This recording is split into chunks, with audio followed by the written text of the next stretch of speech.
السلام علیکم ورحمۃ اللہ وبرکاتہ۔ ان الحمد للہ نحمده ونستعینه ونستغفره ونعوذ باللہ من شرور انفسنا ومن سیئات اعمالنا من يهده الله فلا مضل له ومن يضلل فلا هادي له وأشهد أن لا إله إلا الله وحده لا شريك له وأشهد أن محمدا عبده ورسوله يا أيها الذين آمنوا اتقوا الله حق تقاته ولا تموتن إلا وأنتم مسلمون يا أيها الناس اتقوا ربكم الذي خلقكم من نفس واحدة وخلق منها زوجها وبث منهما رجالا كثيرا ونساء واتقوا الله الذي تساءلون به والأرحام إن الله كان عليكم رقيبا يا أيها الذين آمنوا اتقوا الله وقولوا قولا سديدا يصلح لكم أعمالكم ويغفر لكم ذنوبكم ومن يطع الله ورسوله فقد فاز فوزا عظيما أما بعد فإن خير الحديث كتاب الله وخير الهدي هدي محمد صلى الله عليه وسلم وشر الأمور محدثاتها وكل محدثة بدعة وكل بدعة ضلالة وكل ضلالة في النار. قال تعالى: أعوذ بالله من الشيطان الرجيم بسم الله الرحمن الرحيم إنا أعطيناك الكوثر فصل لربك وانحر إن شانئك هو الأبتر. ہر قسم کی حمد و ثنا اللہ رب العزت کے لیے جس نے ہمیں ان خوش نصیبوں میں شامل فرمایا جنہوں نے جناب محمد رسول اللہ صلی اللہ علیہ وسلم کا کلمہ پڑھا، آپ کی امت کا حصہ بنے اور اللہ کے فضل و کرم سے روز قیامت آپ کے جھنڈے کے نیچے جمع ہوں گے اور کھڑے ہوں گے۔ کثرت سے درود و سلام ہو آپ صلی اللہ علیہ وسلم کی ذات اقدس پہ۔ جس سورت کی میں نے آپ کے سامنے تلاوت کی ہے یہ قرآن کریم کی سب سے کون سی سورت ہے جی؟ سب سے مختصر سورت ہے۔ اور سب سے لمبی کون سی ہے؟ سورہ بقرہ۔ اور سب سے عظیم سورت کون سی ہے جی؟ کیا کہہ رہے ہیں سمجھ نہیں آ رہے؟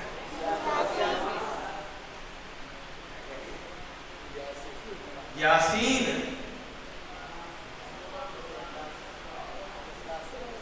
جی سورہ اخلاص۔ ہاں جی آپ کے امتحان ہے، بتائیں یہ قرآن کا ادارہ ہے، قرآن کا ادارہ۔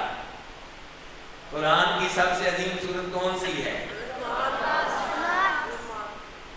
ناز کہہ رہے ہیں؟ سورۃ الفاتحہ۔ قرآن کریم کی سب سے عظیم سورت کون سی ہے؟ سورہ فاتحہ۔ اور سب سے لمبی سورت کون سی ہے؟ سورہ بقرہ۔ سب سے مختصر سورت کون سی ہے؟ سورہ کوثر۔ آپ اندازہ کریں کہ قرآن کریم کتنا عظیم کلام ہے کہ نبی علیہ الصلوۃ والسلام پہ جب یہ کلام نازل ہونا شروع ہوا تو کہنے والوں نے کہا یہ اللہ کا کلام نہیں ہے، یہ محمد کا اپنا بنایا ہوا کلام ہے صلی اللہ علیہ وسلم۔ تو اللہ رب العزت نے انہیں چیلنج دیا کہ اگر یہ انسانی کلام ہے، رب العالمین کا کلام نہیں ہے، تو تم عربی کے لحاظ سے کسی سے پیچھے نہیں ہو، فصاحت و بلاغت کے تم بھی امام ہو، عربی زبان کے تم بھی ماسٹر اور ماہر ہو، ایسا کلام بنا کر لے آؤ۔ کس آیت میں کہا یہ اللہ تعالیٰ نے؟ قُلْ لَئِنِ اجْتَمَعَتِ الْإِنسُ وَالْجِنُّ عَلَىٰ أَن يَأْتُوا بِمِثْلِ هَٰذَا الْقُرْآنِ لَا يَأْتُونَ بِمِثْلِهِ وَلَوْ كَانَ بَعْضُهُمْ لِبَعْضٍ ظَهِيرًا۔ اللہ تعالیٰ کہتے ہیں کہ ایسا کلام بنانے کے لیے دنیا کے سارے انسان یکجا ہو جائیں، سارے جن بھی ان کی مدد کے لیے آ جائیں، تو ایسا کلام کبھی بھی نہیں بنا سکیں گے۔ اس کے بعد اللہ رب العزت نے دوسرے مرحلے میں یہ کہا کہ قرآن کریم کی 10 صورتیں ان جیسی 10 صورتیں بنا کر لے آؤ، ہم مان لیں گے کہ یہ اللہ کا کلام نہیں، کسی انسان کا کلام ہے۔ لیکن وہ ایسا نہیں کر سکے، اور آخری چیلنج اللہ نے یہ دیا کہ قرآن کریم کی کوئی بھی صورت لے لو اور اس جیسی کوئی صورت بنا کر لے آؤ، اگر تم یہ سمجھتے ہو کہ یہ انسان کا کلام ہے، رب العالمین کا کلام نہیں ہے، لیکن وہ ایسا بھی نہیں کر سکے۔ یعنی کہ سورہ کوثر جو قرآن کریم کی سب سے مختصر صورت ہے، جس کی صرف 1.5 لائن بنتی ہے، 1 سطر مکمل اور آدھی سطر بنتی ہے، ایسا کلام بھی وہ نہیں لا سکے۔ یہ اس بات کی واضح طور پہ دلیل ہے کہ قرآن اللہ کا کلام ہے، انسان کی کاوش نہیں ہے۔ قرآن کریم سورہ کوثر میں نبی علیہ السلام کو خوشخبری دے رہا ہے۔ اللہ رب العزت جناب محمد رسول اللہ صلی اللہ علیہ وسلم سے مخاطب ہیں، ارشاد ہوتا ہے اِنَّا أَعْطَيْنَاكَ الْكَوْثَرَ، بے شک ہم نے آپ کو کوثر دی ہے۔ ہم نے آپ کو کیا دی ہے؟ یہاں پہ پہلا سوال یہ ہے کہ دینے والا کون؟ لیکن اللہ نے یہ نہیں کہا کہ میں نے دی ہے، اللہ تعالیٰ کہہ رہے ہیں ہم نے دی ہے۔ تو اللہ تعالیٰ کتنے ہیں؟ تو پھر ہم نے کیوں؟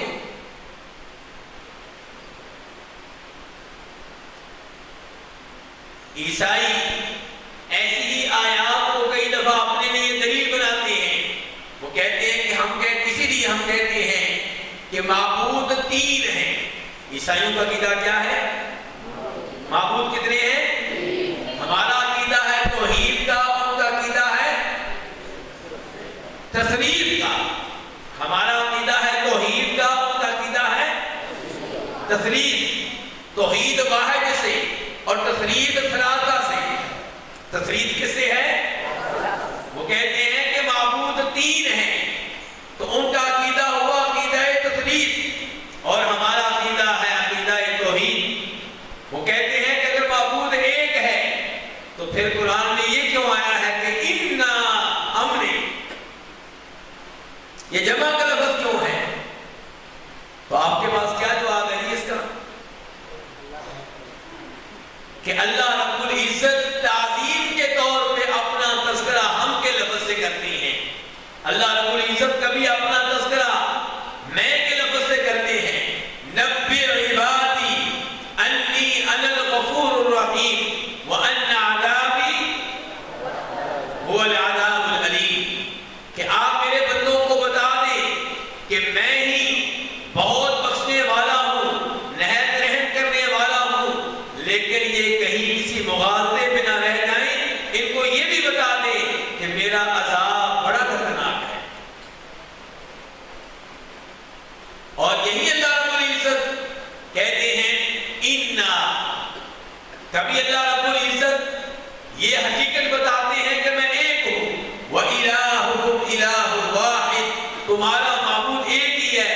اور کبھی اللہ تعالیٰ بتانا چاہتے ہیں کہ مجھ سے بڑھ کر کوئی عظیم نہیں ہے، تب اللہ تعالیٰ کہتے ہیں اِنَّا، بے شک ہم نے، اِنَّا أَعْطَيْنَاكَ الْكَوْثَرَ، بے شک ہم نے آپ کو کوثر دے دی ہے۔ یہ کوثر کیا چیز ہے؟ یہ میں نے آپ سے معلوم کرنا ہے، آپ نے مجھے بتانا ہے کہ کوثر کس کو کہتے ہیں۔ ہاں جی، کون جواب دے گا؟ ہاتھ کھڑا کریں ذرا. کوثر کس کو کہتے ہیں؟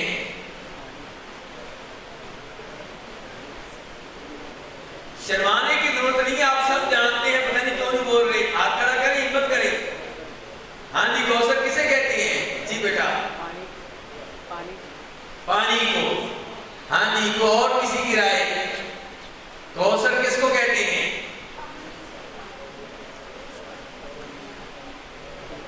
کیا جی؟ خیر کثیر. اور کسی کی رائے نہیں بیٹا؟ جام ہے جو امت محمدیہ کو پرایا جائے گا. بیٹھے تشریف رکھیں، اللہ آپ کو جزائے خیر دے. اور کسی کی کوئی رائے ہو؟ بس اتنے ہی اقوال ہیں. حاجی صاحب بتا رہے ہیں، شیخ صاحب بتا رہے ہیں کہ مفسرین نے اس کے کئی معنی لکھے ہیں. بالکل صحیح کہہ رہے ہیں. کسی نے لکھا ہے کہ کوثر کہتے ہیں اس نہر کو جو جنت میں ہے اور نبی علیہ الصلوۃ والسلام کو ملے گی. کس کو کہتے ہیں؟ کہاں ہے؟ جنت میں. دلیل کیا ہے اس کی؟ امام بخاری روایت کرتے ہیں میری اور آپ کی ماں ام المومنین عائشہ رضی اللہ تعالی عنہا سے کہ ان سے سوال کیا گیا کوثر کیا چیز ہے؟ کس سے سوال کیا گیا بیٹا؟ فرمانے لگی ہوا نہر اوتیہ نبیکم صلی اللہ علیہ وسلم، یہ نہر ہے جو تمہارے نبی کو ملے گی صلی اللہ علیہ وسلم. اور امام بخاری جناب انس بن مالک سے روایت کرتے ہیں کہ فرمایا نبی صلی اللہ علیہ وسلم نے بینما انا اسیر فی الجنہ، میں جنت میں چلا جا رہا تھا، فاذا بنہار، اچانک سامنے ایک نہر آ گئی جس کے دونوں جانب موتی ہیں، خوددار قسم کے موتی. میں نے جبریل سے پوچھا جبریل ما ھذا، یہ کون سی نہر ہے، اس کی کیا حقیقت ہے؟ تو انہوں نے تعارف کروایا ھذا الکوثر الذی اعطاک ربک، یہ وہ کوثر ہے جو آپ کے رب نے آپ کو دی ہے. تو ان احادیث سے کیا پتا چلا؟ کوثر کس چیز کا نام ہے؟ نہر کا. کہاں ہوگی؟ جنت میں. دوسری جانب تفسیریں جب آپ پڑھیں گے، امام ابن کثیر کو پڑھیں گے، امام شوکانی کا مطالعہ کریں گے، امام طبری کی تفسیر کا مطالعہ کریں گے، تو آپ کو پتا چلے گا کہ کوثر اس حوض کو کہتے ہیں. کوثر اس حوض کو کہتے ہیں جو جنت میں نہیں بلکہ جنت سے باہر میدان حشر میں ہوگا، جہاں نبی علیہ الصلوۃ والسلام کی امت آپ کے پاس آئے گی اور آپ ان کو اس کا جام پلائیں گے. امام مسلم رحمہ اللہ روایت کرتے ہیں جناب انس بن مالک رضی اللہ تعالی عنہ سے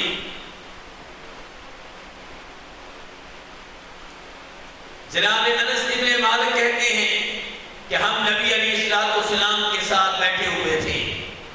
نبی علیہ الصلوۃ والسلام اچانک اونگنے لگے.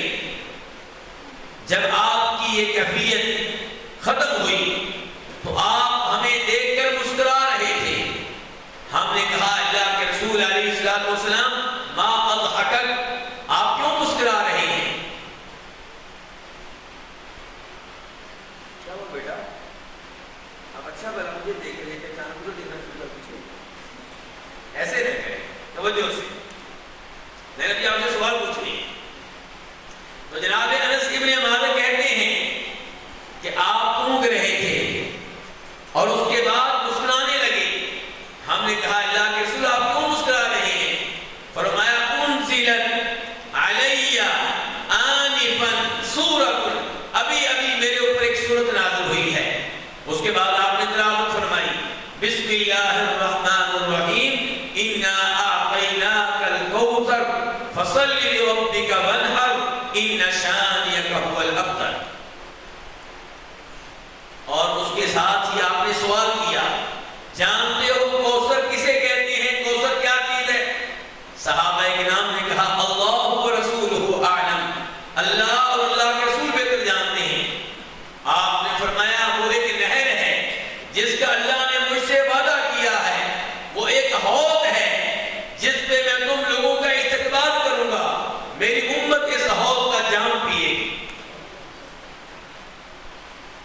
تو یہاں سے پتا چلا کہ کوثر حوض کا نام ہے۔ اب کون سی بات ٹھیک ہے ان دو باتوں میں سے؟ دونوں ٹھیک ہے، یہ بھی ٹھیک وہ بھی ٹھیک۔ حاجی صاحب کہتے ہیں سب کچھ ٹھیک ہے، دونوں باتیں ٹھیک ہیں۔ امام بخاری روایت کرتے ہیں جناب سعید بن جبیر سے، وہ کہتے ہیں کہ میرے استاد جناب عبداللہ ابن عباس فرمایا کرتے تھے کہ کوثر جو ہے وہ خیر کثیر ہے۔ کوثر کس کا نام ہے؟ بہت زیادہ خیر کا نام ہے۔ تو کسی نے کہا آپ کہہ رہے ہیں کہ کوثر خیر کثیر کا نام ہے، جبکہ لوگ کہتے ہیں کہ کوثر اس نہر کا نام ہے جو اللہ رب العزت نبی علیہ السلام کو جنت میں عنایت فرمائیں گے۔ میرے بھائی جواب دھیان سے سنیے گا۔ جب ہم تفسیریں پڑھتے ہیں ہم سر پکڑ کر بیٹھ جاتے ہیں کہ ایک ایک آیت کی تفسیر میں، قرآن کریم کے ایک ایک لفظ کی تفسیر میں 4 اقوال، 5 اقوال، 10 اقوال۔ عبداللہ ابن عباس کچھ کہہ رہے ہیں، اکرمہ ان کے شاگرد کچھ اور کہہ رہے ہیں، مجاہد ان کے شاگرد کوئی دوسرا قول بیان کر رہے ہیں، سعید بن جبیر ان کے تیسرے شاگرد کچھ اور کہہ رہے ہیں۔ انسان پریشان ہو جاتا ہے کہ میں کروں تو کیا کروں۔ لوگ کہتے ہیں تفسیر ابن کثیر کا مطالعہ کریں، اس تفسیر کو بھی کھولتے ہیں تو اقوال کی بھرمار ہے۔ اب انسان کس قول کو درست قرار دے اور کس قول کو غلط قرار دے؟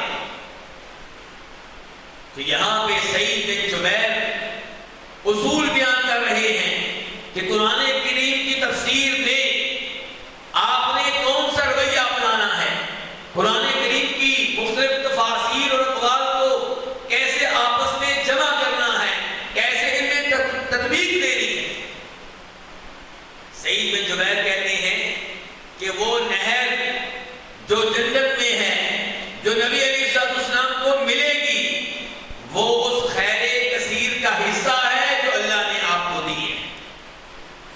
اللہ نے یہ نہیں کہا کہ اے نبی ہم نے آپ کو نہر کوثر دی ہے، اللہ نے کہا ہم نے آپ کو کوثر دی ہے، اور کوثر مبارکے کا صیغہ ہے، بہت زیادہ خیر، بے انتہا خیر۔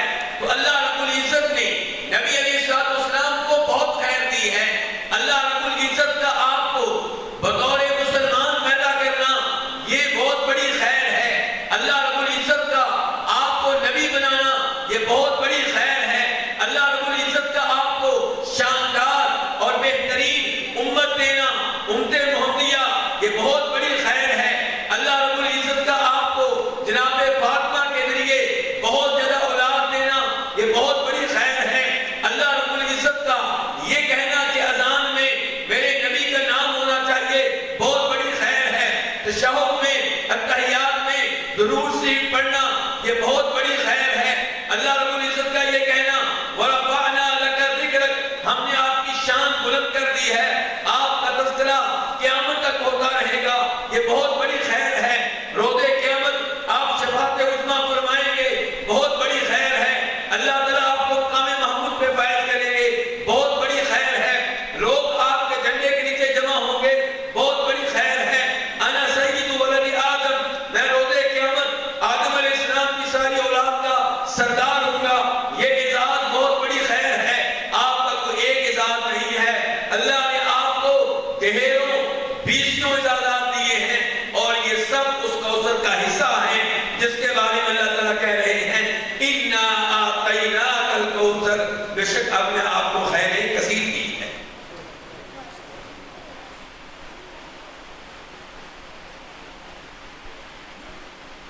امام مسلم روایت کرتے ہیں جناب ابو ہریرہ رضی اللہ تعالیٰ عنہ سے،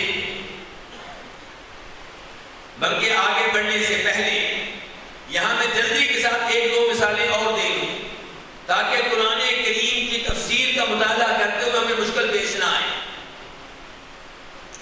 دیکھیے اللہ تعالیٰ فرماتے ہیں قرآن کریم میں کہ لَمَسْجِدٌ أُسِّسَ عَلَى التَّقْوَى مِنْ أَوَّلِ يَوْمٍ أَحَقُّ أَن تَقُومَ فِيهِ، وہ مسجد جس کی پہلے دن سے بنیاد تقویٰ پہ رکھی گئی ہے، وہ اس بات کی زیادہ حقدار ہے کہ آپ اس میں کھڑے ہو کے نمازیں ادا کریں۔ اس مسجد سے مراد کون سی مسجد ہے؟ جی حاجی صاحب نام بولتے ہیں، نماز پڑھی لگتا ہے آپ نے وہاں پہ؟ ابھی نہیں پڑھی، اللہ لے کر جائے گا انشاءاللہ۔ کیا نام ہے جی اس مسجد کا جہاں جس کے لیے میں نے آپ کو دعائیں دی ہیں؟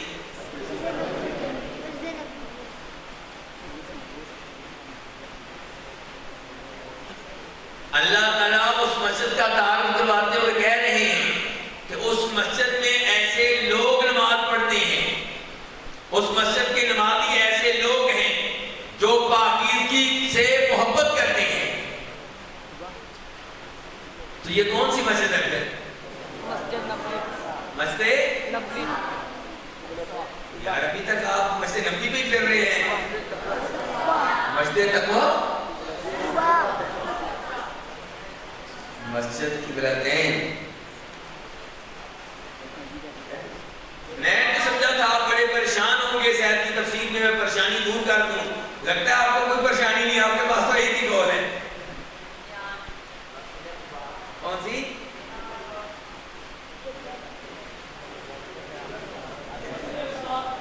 مسجد قباء۔ جی ہاں، اگر آپ ان الفاظ سے پہلے اور بعد کا سیاق و سباق دیکھیں تو آپ کو پتہ چلے گا کہ اس مسجد سے مراد مسجد قباء ہے۔ اور اللہ نے مسجد قباء کا تعارف کیا کروایا ہے کہ وہ مسجد جس کی بنیاد پہلے دن سے ہی کس پہ رکھی گئی ہے؟ تقویٰ پہ، اخلاص پہ، پرہیزگاری پہ۔ تو آیت کا سیاق و سباق بتاتا ہے کہ اس سے مراد مسجد قباء ہے، لیکن نبی علیہ السلام سے سوال کیا گیا کہ اللہ کے رسول کون سی مسجد ہے جس کی بنیاد تقویٰ پہ رکھی گئی ہے؟ تو آپ نے کہا تھا یہ تمہارے نبی والی مسجد، یعنی کہ مسجد نبوی۔ قرآن کا سیاق و سباق بتاتا ہے کہ اس مسجد سے مراد کون سی مسجد ہے؟ قباء۔ اور حدیث کہہ رہی ہے کہ اس مسجد سے مراد ہے مسجد نبوی۔ اب کیا کر رہے ہیں؟ ایک طریقہ ہے وہابیوں والا، اہل حدیثوں والا، وہ کہتے ہیں حدیث آ گئی بات ختم، اس سے مراد مسجد نبوی ہے اور کوئی مسجد نہیں ہے۔ یہ طریقہ جذباتی وہابیوں والا ہے۔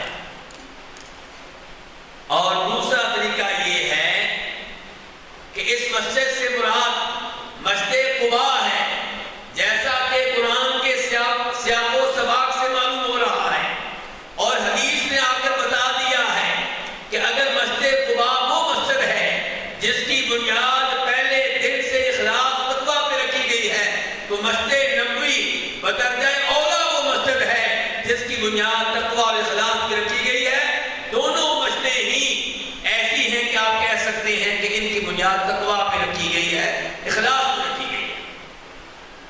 نہ اس قول کو چھوڑنا ہے، نہ اس قول کو چھوڑنا ہے، نہ اس قول کو غلط قرار دینا ہے، نہ اس قول کو غلط قرار دینا ہے۔ اور یہ غلطی چند علماء کرام نے کی ہے، انہوں نے کہا جی حدیث آ گئی مسجد نبوی ہے، بات ختم۔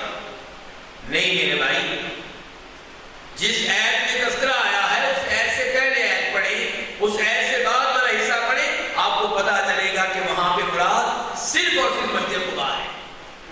لیکن حدیث نے آ کے بتا دیا کہ مسجد نبوی بھی وہ مسجد ہے جس کی بنیاد تقویٰ پہ رکھی گئی ہے۔ تو بہرحال کوثر سے مراد نہر کوثر بھی ہے، کوثر سے مراد حوض کوثر بھی ہے۔ اور آپ کو یہ حدیث معلوم ہوگی، صحیح حدیث ہے کہ حوض کوثر میں پانی کہاں سے آ رہا ہے؟ جی حوض کوثر میں پانی نہر کوثر سے آ رہا ہے۔ نہر کوثر سے دو پرنالے، ان کا پانی بہ رہا ہے حوض کوثر میں، اس لیے کوثر سے مراد نہر کوثر بھی ہے،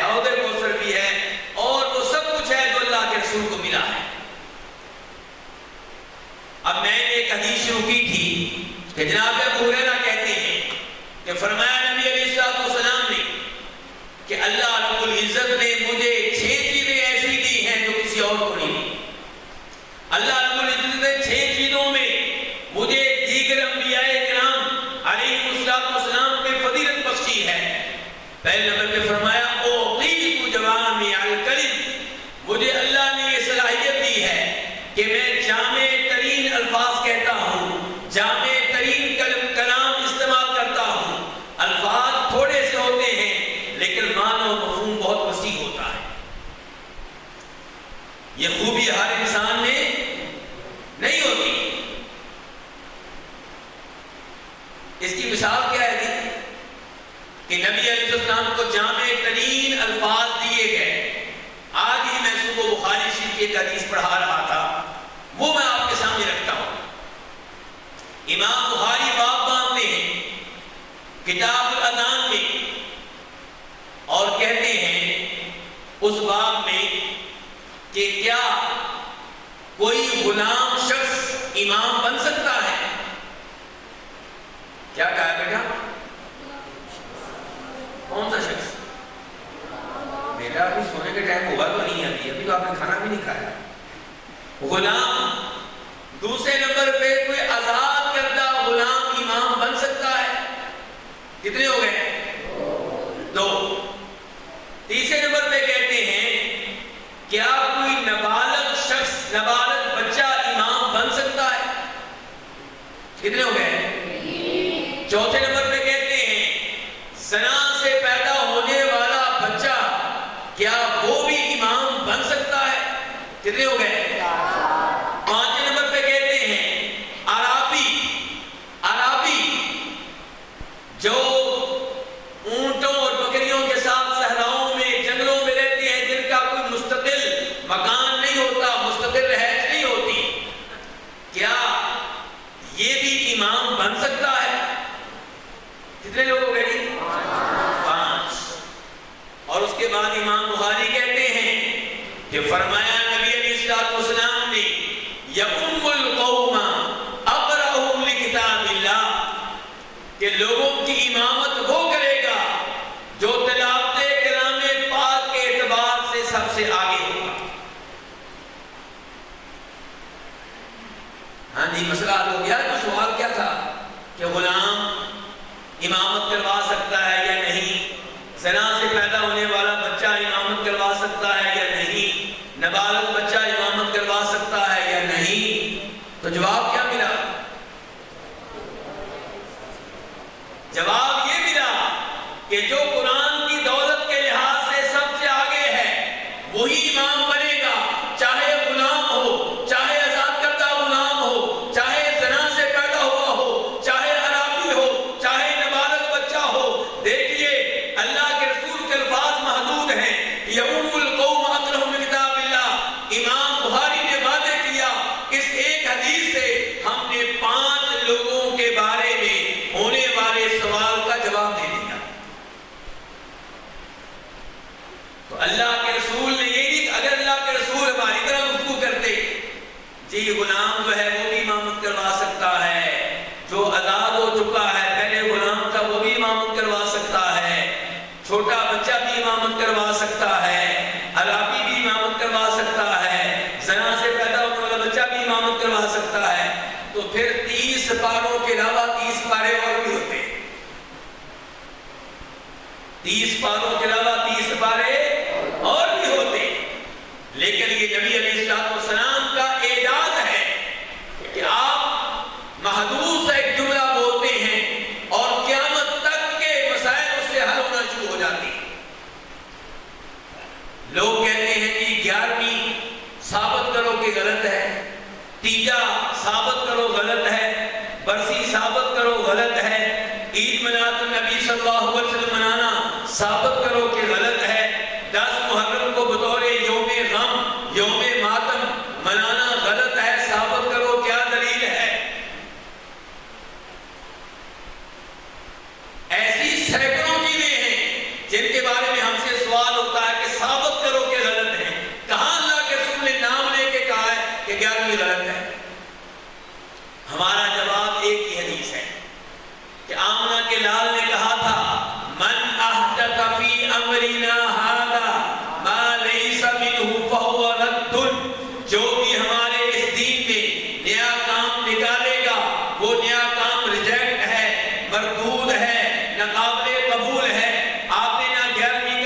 لیا، نہ برسی کا نام لیا، نہ 40ویں کا نام لیا، نہ 7ویں کا نام لیا، نہ تیجے کا نام لیا، قیامت تک آنے والی ساری بدعتیں اس ایک حدیث میں شامل ہو گئی کہ جو بھی اس دین میں جو بھی نیا کام نکالے وہ کوئی بھی.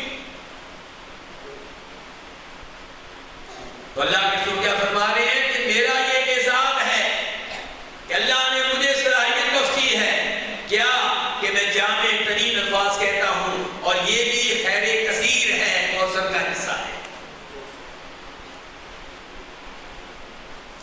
دوسرے نمبر پہ آپ ارشاد فرماتے ہیں نصرت بالرعب، اللہ نے مجھے یہ بھی اعزاز دیا ہے کہ جب میں دشمن پہ حملہ کرنے کے لیے نکلتا ہوں، ابھی 1 مہینے کے سفر کی دوری پہ ہوتا ہوں، میرا دشمن کانپ رہا ہوتا ہے، میرا رعب اللہ ان کے دل میں ڈال چکا ہوتا ہے.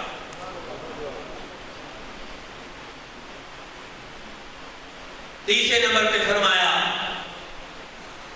وَأُحِلَّتْ لِيَ الْمَغَانِمُ، پہلی امتیں اور ان کے نبی علیہ السلام جہاد کرتے، کامیابی حاصل کرتے، فتح پاتے، دشمن کا مال ملتا، لیکن اس مال کو استعمال کرنے کی اجازت نہیں تھی. میری باری آئی، اللہ نے میرے لیے، میری امت کے لیے مال غنیمت کو حلال کر دیا ہے. اس کے بعد فرمایا وَجُعِلَتْ لِيَ الْأَرْضُ مَسْجِدًا وَطَهُورًا، ساری زمین، وہ زمین پاکستان کی ہو یا انڈیا کی ہو، امریکہ کی ہو یا اسرائیل کی ہو یا سعودیہ کی ہو، کسی جگہ کی بھی ہو، ساری کی ساری زمین میرے لیے سجدہ گاہ بنا دی گئی ہے، عبادت گاہ بنا دی گئی ہے. کہیں بھی نماز کا وقت ہو جائے ادھر ہی نماز پڑھ لوں گا. میری امت کو بھی اجازت ہے. پہلی امتوں میں ایسا نہیں تھا میرے بھائیوں، انہیں نماز کے وقت باقاعدہ کسی نہ کسی عبادت گاہ میں جانا پڑتا تھا، چرچ میں جانا پڑتا تھا، گرجا گھر میں جانا پڑتا تھا. ہماری باری آئی، اتنی سہولت ہے، جہاں پہ آپ موجود ہیں ادھر ہی نماز پڑھ لی. اور اگر پانی نہیں ملتا تو آپ کو تیمم کرنے کی اجازت ہے. یہ اللہ کا بہت بڑا اعزاز ہے جو اللہ نے اپنے نبی کو دیا ہے. یہ وہ کوثر ہے جو اللہ نے اپنے نبی کو بخشی ہے.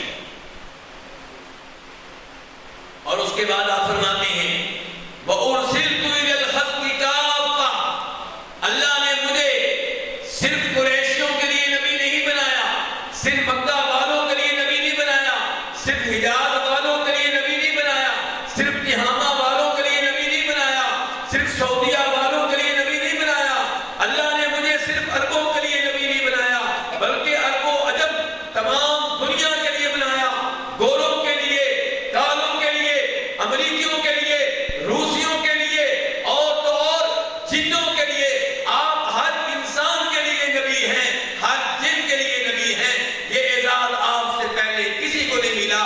جو بھی نبی آیا کرتا تھا ایک مخصوص علاقے کے لیے آیا کرتا تھا، ایک مخصوص قوم کے لیے آیا کرتا تھا. لیکن جب میرے اور آپ کے نبی آئے ہیں تو پوری دنیا کے لیے آئے ہیں، تمام انسانوں کے لیے نبی بن کر آئے ہیں، تمام جنوں کے لیے نبی بن کر آئے ہیں. یہ وہ کوثر ہے جو اللہ نے آپ کو دی ہے.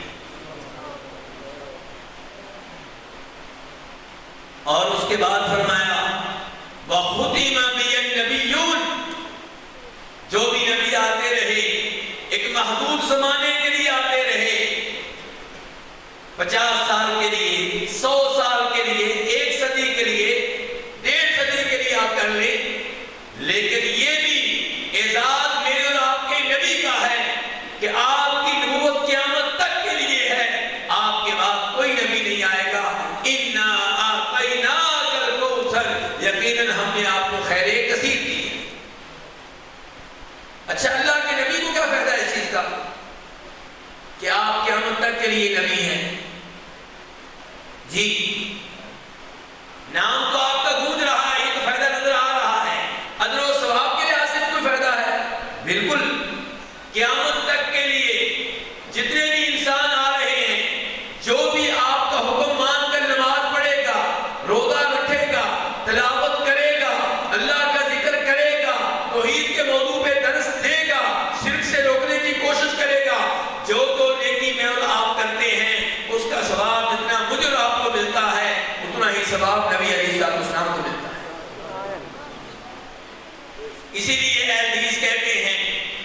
نبی علیہ السلام کی طرف سے عمرہ کرنے کی کوئی ضرورت نہیں ہے، آپ کی طرف سے حج کرنے کی کوئی ضرورت نہیں ہے، اور صحیح بات یہ ہے کہ آپ کی طرف سے قربانی کرنے کی بھی ضرورت نہیں ہے۔ قربانی آپ اپنی طرف سے کریں، جتنا ثواب آپ کو ملے گا اتنا ہی ثواب نبیوں کے امام جناب محمد رسول اللہ کو ملے گا۔ آپ حج اپنی طرف سے کریں، آپ عمرہ اپنی طرف سے کریں، جتنا ثواب آپ کو ملے گا اتنا ہی ثواب نبی علیہ السلام کو ملے گا۔ صحابہ اکرام علم میں سب سے آگے تھے، ان چیزوں کو جانتے تھے، اس لیے کسی صحابی سے ثابت نہیں ہے اس نے اللہ کے رسول کی طرف سے عمرہ کیا ہو یا آپ کی طرف سے حج کیا ہو۔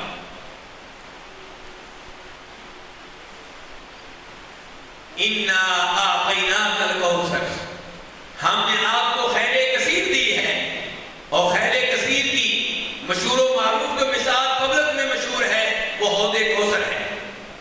تو میرے بھائیوں، ہم میں سے ہر کوئی چاہتا ہے کہ ہمیں حوض کوثر پہ جانے کا موقع ملے۔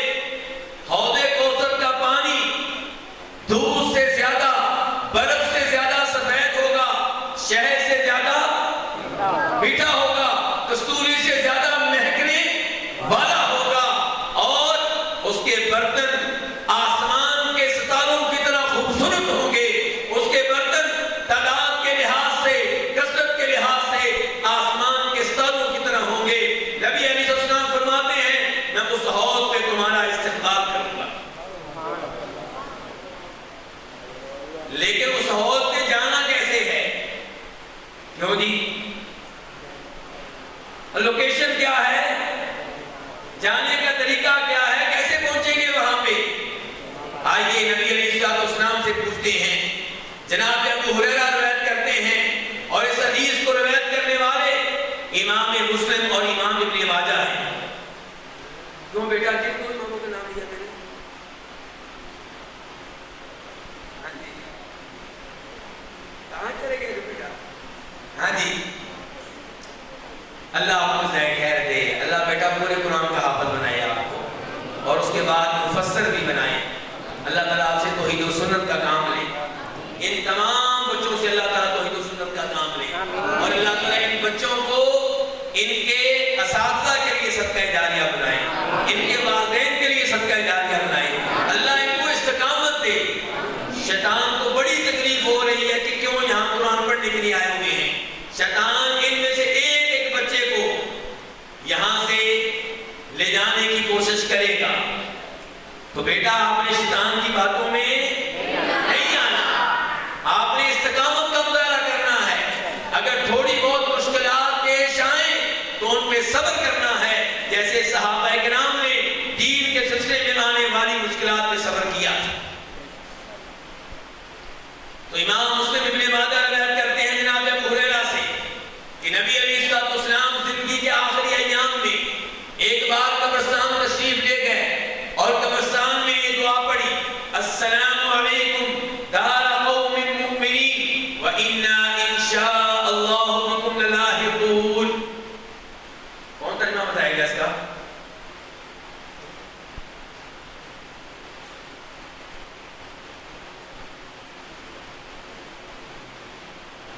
مومن لوگوں کے گھروں میں رہنے والوں،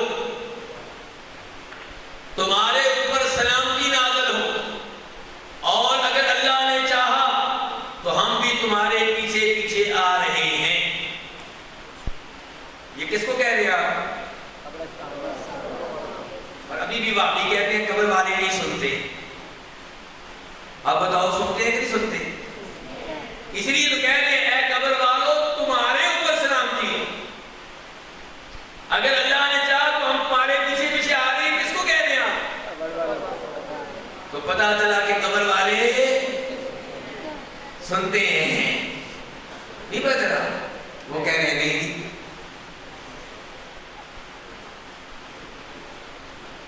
ہمارے پاس قرآن کی واضح آیت ہے کہ وَمَا أَنْتَ بِمُسْمِعٍ مَّن فِي الْقُبُورِ، کہ جو بھی قبروں میں ہے انہیں آپ اپنی آواز نہیں سنا سکتے۔ إِنَّكَ لَا تُسْمِعُ الْمَوْتَىٰ، فوت شدگان کو آپ اپنی آواز نہیں سنا سکتے۔ تو پھر اس دعا کا کیا کریں؟ اے قبر والوں تمہارے اوپر سلامتی نازل ہو۔ میرے بھائیوں، آپ میں سے کون ہے، اللہ آپ کو بھلا کرے، اللہ آپ کو حوض کوثر میں سے پلائے۔ ہاں جی، سوال میں کیا کرنے لگا تھا کہ پھر اس دعا کا کیا کریں؟ ٹھیک ہے، قرآن کو مان لیا کہ قبر والے نہیں سنتے، اس دعا کا کیا کریں؟ آپ میں سے کون ہے جو مجھے بتائے کہ جب اسلامی مہینے کا نیا چاند طلوع ہو تو کون سی دعا پڑھتے ہیں؟ کون سا بچہ سنائے گا؟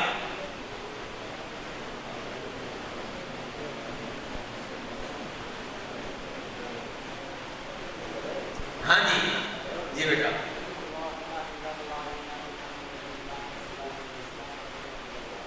دھیان سے، ترجمہ کیا ہے؟ ترجمہ کسی کو آتا ہے یا میں ہی کروں؟ کسی کو آتا ہے تو بہتر ہے۔ اللہ تعالیٰ آپ کو جزائے خیر دیں، اللہ تعالیٰ آپ کو جزائے خیر دیں، اللہ آپ کے علم و عمل میں برکتیں ڈالیں۔ ترجمہ دھیان سے سنیے گا۔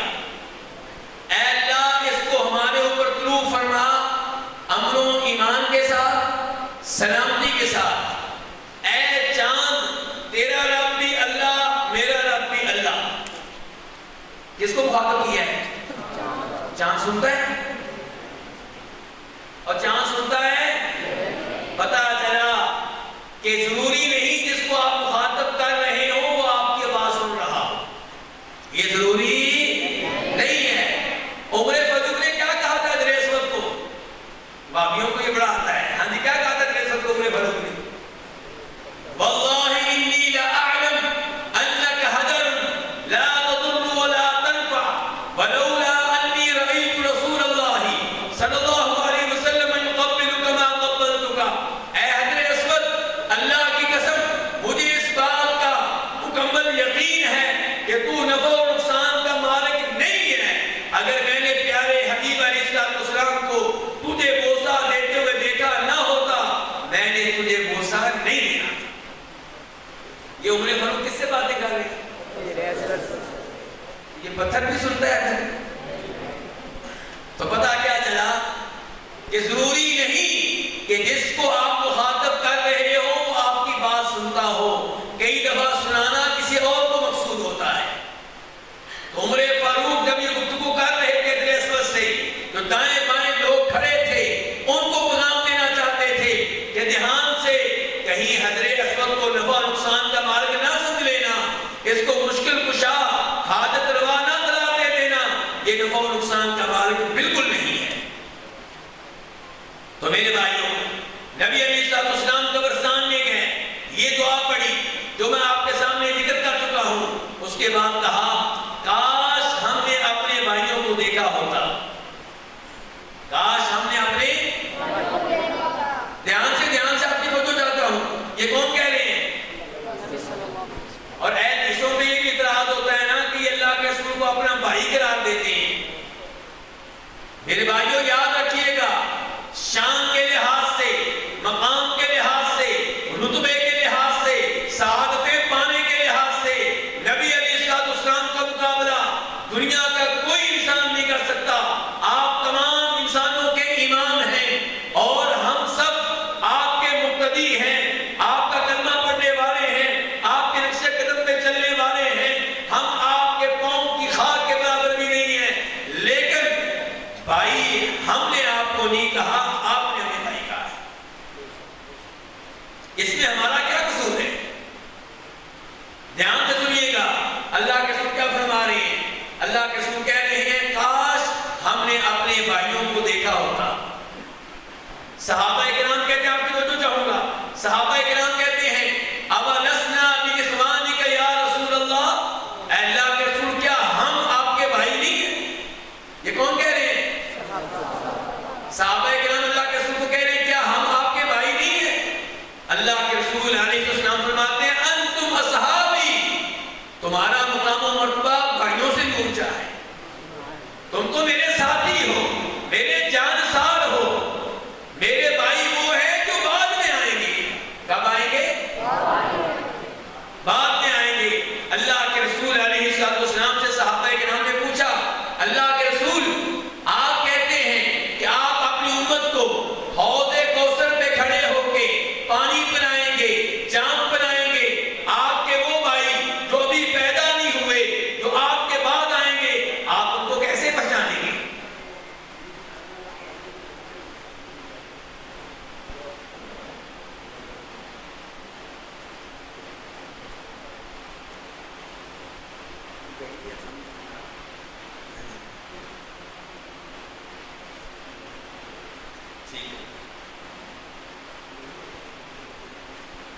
آگے ہو جائیں گی.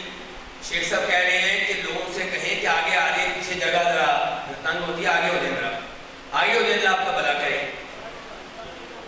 آگے ہو جائیں, قریب ہو جائیں, قریب ہو جائیں, قریب ہو جائیں. انشاءاللہ آپ کو جو ثواب ملے گا. دوسرے بھائیوں کے لیے جگہ خالی کریں گے تو آپ کو جو ثواب ملے گا. چلیں جی, بس ٹھیک ہے. تو بات کیا ہو رہی تھی کہ اللہ کے رسول علیہ السلام نے فرمایا میرے بھائی وہ ہے جو بعد میں آئیں گے. اچھا, صحابہ کرام نے کہا آپ ان کو پہچانیں گے کیسے؟ لگتا ہے کہ صحابہ کرام کا بھی عقیدہ وہی تھا جو ہمارا عقیدہ ہے. اگر صحابہ کرام کا عقیدہ یہ ہوتا کہ اللہ کے رسول نام عالم الغیب ہے تو صحابہ کرام کیوں کہتے کہ آپ ان کو کیسے پہچانیں گے؟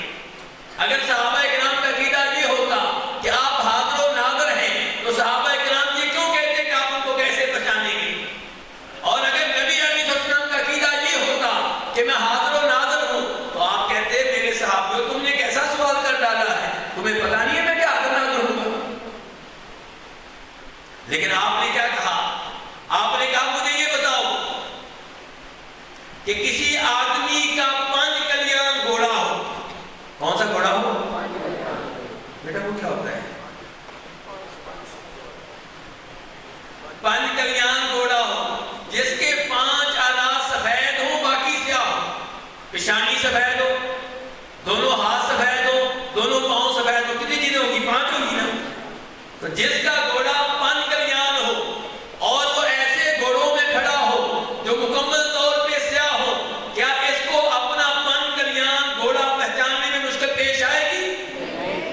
جواب آیا صحابہ کرام کی طرف سے کہ نہیں. فرمایا میرے امتی جب روز قیامت آئیں گے, حوض میں آئیں گے, ان کے وضو کے اعضاء چمکتے ہوں گے, مجھے انہیں پہچاننے میں مشکل پیش نہیں آئے گی. کیسے پہچانیں گے؟ وضو کے اعضاء چمک رہے ہوں گے. آپ نے یہ نہیں کہا میں عالم الغیب ہوں اس لیے پہچان لوں گا. آپ کہہ رہے ہیں وضو کے اعضاء چمک رہے ہوں گے میں اس لیے پہچان لوں گا. تو جو ہمارے والدین بہن بھائی نمازیں نہیں پڑھتے, وضو نہیں کرتے, تو ان کا کیا بنے گا؟ ہاں جی, فکر کریں اپنے اپنے بھائی کی, اور فکر کریں اپنی اپنی بہن کی, فکر کریں اپنے والد صاحب کی جو نماز نہیں پڑھتے, فکر کریں اپنے جوان بیٹوں کی. آپ تو یہاں کو اٹھاتے نہیں ہیں کہ بیچارے کی نیند خراب ہو جائے گی. روزے قیامت کیا بنے گا؟ جب شدید پیاس لگی ہوگی اور حوض کوثر پہ نہیں آنے دیا جائے گا, تب تمہارے بیٹے پہ ترس کون کرے گا؟ آج تم روزے بھی رکھواتے ہو کہ بیچارے کو بھوک لگے گی, روزے قیامت کیا بنے گا؟ تو میرے بھائیوں, اس سے وضو کی فضیلت معلوم ہوئی. تو بچوں سردیوں میں بھی پورا وضو کیا کرو, ٹھیک ہے؟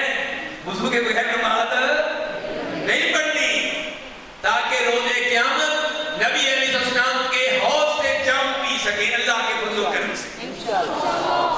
تو میرے بھائیوں, حوض کوثر پہ جام پینے کے لیے ایک تو عقیدہ ٹھیک ہونا ضروری ہے, دوسرا نمازی ہونا ضروری ہے.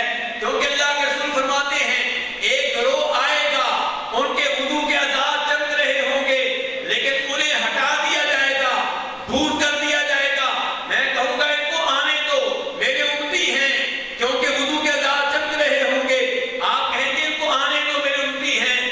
آپ سے کہا جائے گا انک لا تدری ما احدثوا بعدک, آپ نہیں جانتے انہوں نے آپ کے دنیا سے چلے جانے کے بعد آپ کے دین کے ساتھ کیا کھیل تماشا کیا, اس میں کیا کیا نئی چیزیں ایجاد کی, کیا کیا بدعتیں داخل کی. تو آپ کہیں گے اگر یہ بات ہے تو سحقن لے جاؤ ان کو, لے جاؤ ان کو, ان کو میری نگاہوں سے دور کر. میرے بھائیوں, اِنَّا أَعْطَيْنَاكَ الْكَوْثَرَ, اللہ نے ہمارے نبی کو بڑی شان دی ہے. تو اللہ نے اتنی شان دینے کے بعد مطالبہ کیا کیا ہے؟ فَصَلِّ لِرَبِّكَ وَانْحَرْ, ہم نے آپ کو اتنے انعامات دیے ہیں, اتنے اعزازات دیے ہیں, اتنی بڑی شان دی ہے, اتنا مقام و مرتبہ دیا ہے, اس لیے آپ نماز پڑھیں, اور جب بھی نماز پڑھیں اپنے رب کے لیے پڑھیں, رب کے ساتھ اس عبادت میں کسی اور کو شریک نہ کریں.